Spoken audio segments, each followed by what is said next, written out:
thank you so much, Dr. Pai. And so up next, let's go to Anthony. Anthony, if you're still out there, I'm going to ask you to unmute. Anthony H., are you still there with us? Just double check that I've sent that message. Hello. Yes. Can you hear me? We can. Thank you. Yeah. Excellent. Okay. Dr. Pai, thank you very much for your time. I'm calling from England. I've got a different way of line of actually asking some questions, sort of very fast, quick line questions. Sure. As a herbalist, I like to always experiment with myself before recommending to other people things. And I was wondering, as a daily fix, what's your opinion on the likes of organic licorice for your stomach? Do you think it's a good thing to actually? I love licorice. Licorice is a great aspect. We use it a lot in Chinese medicine. We use it a lot in Western herbalized medicine. Great for upper GI issues. It also helps with the immune system functioning. I took a little bit of licorice this morning because of my throat. I put it a little bit in my tea. Just organic licorice root powder. Just you can also use fresh, but you can use the tinctures as well. When I use tinctures, I prefer to use more with glycerin, just because I have patients that have sensitivity to alcohols or history of alcohol use. So it's kind of a cleaner way to do it. But I love licorice. Really helps with upper GI, particularly, and lower GI. But when people have more heartburn reflux, it's one of the three things: marshmallow root, licorice, DGL, or slippery elm. Those are my favorites when it goes to gut issues on the top.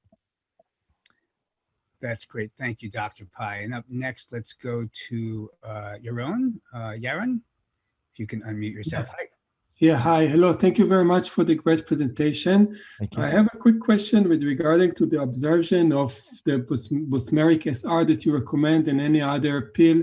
Would you recommend to take it on empty stomach to make the absorption better, or it doesn't care? And how many pills would you recommend to take a day? Great question. I actually recommend it with food.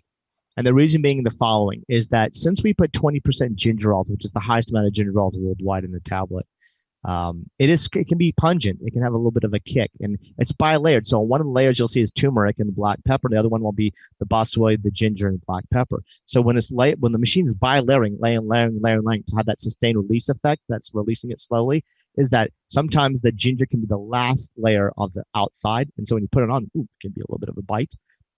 So always take it with food. It's funny here in the United States, I tell people, the more West Coast you are, not a problem because they eat a lot of spicy food. The more East Coast you are, you probably need to take it. But it can burn a little bit of emotion, but it's not going to cause ulcer. It's just kind of pungent. So I recommend it with food.